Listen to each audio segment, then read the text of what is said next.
আমার সঙ্গে এই মুহূর্তে রয়েছেন আফরিন বেগম, বামেদের সর্বকনিষ্ঠ প্রতিনিধি বা প্রার্থী যাই বলুন না কেন। বালিগঞ্জে লড়াই করেছেন, হয়তো জয় আসেনি কিন্তু ভবিষ্যতের স্বপ্ন দেখাচ্ছেন। আফরিন, এই যে বালিগঞ্জের লড়াইটা তোমার শেষ পর্যন্ত হয়তো তেমন ভালো রেজাল্ট হলো না, এটা নিয়ে কীভাবে তুমি ব্যাখ্যা করছো? পরিবর্তনের জন্য ব্যাপারটা হলো? দেখুন, অবশ্যই আমাদের গোটা পশ্চিমবঙ্গ জুড়ে যে পরিবর্তনের হাওয়া উঠেছে এটা সেটারই ফলশ্রুতি বলা চলে। মানুষ এই ভয়ঙ্কর দুর্নীতির বিরুদ্ধে, অত্যাচারের বিরুদ্ধে নিস্তার খুঁজছিল, কিন্তু যে দলকে এই মুহূর্তে বাংলায় নিয়ে আসা হয়েছে তারা যদি সত্যি মানুষের নিস্তার দেয়, মানুষকে আশ্রয় দেয়, মানুষের সেই ভরসার জায়গা হয়ে ওঠে তাহলে ভালো কথা। কিন্তু তাদের প্রথম দিন, ভোটের দিনের একদম বিকেলবেলা থেকে সন্ধেবেলা থেকে তার পরের দিনের কার্যকলাপ, একাধিক জায়গায় আগুন লাগিয়ে দেওয়া, ভাঙচুর করা, ধর্মীয় মেরুকরণের জন্য স্লোগান দেওয়া, মানুষজনের ওপর অত্যাচার করা, হিজাব নিয়ে টানাটানি করা, সংখ্যালঘু মানুষদের দোকান ভেঙে দেওয়া, এই যে বিভিন্ন কার্যকলাপ, সেটা থেকে মানুষজন এটা বুঝতে পারছে যে তারা কাকে আনলো। সেটা আগামী দিনে আরও লড়াইটা যেটা কঠিন, সেই কঠিন লড়াই লড়ার জন্য আমরা বামপন্থীরা রাস্তায় রয়েছি। আজকেও আমাদের মিছিল রয়েছে, এই মিছিলে আমরা রয়েছি যে ভোট পরবর্তী হিংসার বিরুদ্ধে যে লড়াই, সেই লড়াইটা যেমন লড়ছি, আমাদের লড়াইটা তো শুধু নির্বাচন কেন্দ্রিক নয়, আগামী দিনে মানুষের দাবি দাওয়া নিয়ে, এইরকম ধর্মীয় মেরুকরণের বিরুদ্ধে, হানাহানির বিরুদ্ধে, ভাগের রাজনীতির বিরুদ্ধে আমাদের লড়াই।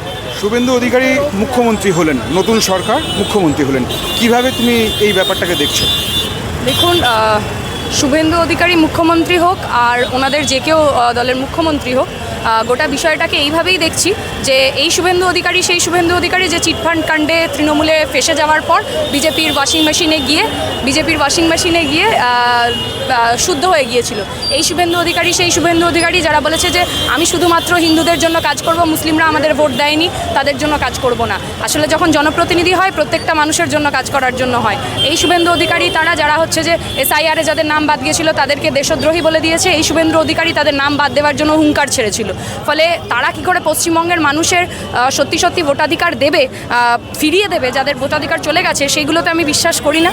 তারাই আসলে ভোটাধিকারগুলো কেড়েছে, মানুষের অধিকার কেড়েছে। ফলে তাদের বিরুদ্ধে লড়াই করাটা কঠিন হবে, কিন্তু পশ্চিমবঙ্গের মানুষ সচেতন, তারা বুঝতে পারবে এবং তারা সে যে লড়াইটা করবে সেটার জন্য আমরাও বামপন্থীরা আমরা রাস্তায় রয়েছি। তোমার ভোট পরবর্তী তোমার লড়াইটা কিভাবে হচ্ছে বা কিভাবে তুমি ভাবছো? দেখুন, আমি এই কথাটা পূর্বেও বলেছিলাম যে লড়াই থেমে থাকে না, আমরা কেবল নির্বাচন কেন্দ্রিক লড়াই কোনোভাবেই করি না।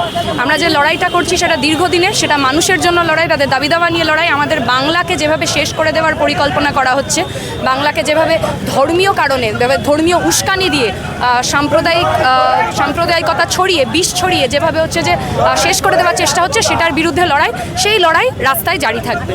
আচ্ছা, এই যে তোমরা ধরো 4 দিনের মাথায় তোমরা রাস্তায় নেমে পড়লে, লড়াই আন্দোলনে নেমে পড়লে, এইটাই কি তোমাদের মানে USP, মানে বামেদেরকে আবার নতুন করে ফিরে আসার লড়াই শুরু? অবশ্যই আমাদের ফিরে আসার লড়াই, যেদিন বিজেপি দায়িত্বে এসছে সেদিন থেকে আমাদের লড়াই শুরু হয়ে গেছে।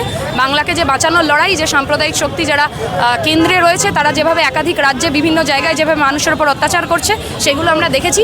পশ্চিমবঙ্গে তাদের রূপ কি হবে সেটা তারা প্রথম দিন থেকে বুঝিয়ে দিচ্ছে, ফলে সেটার বিরুদ্ধে আমাদের লড়াই শুরু হয়ে গেছে।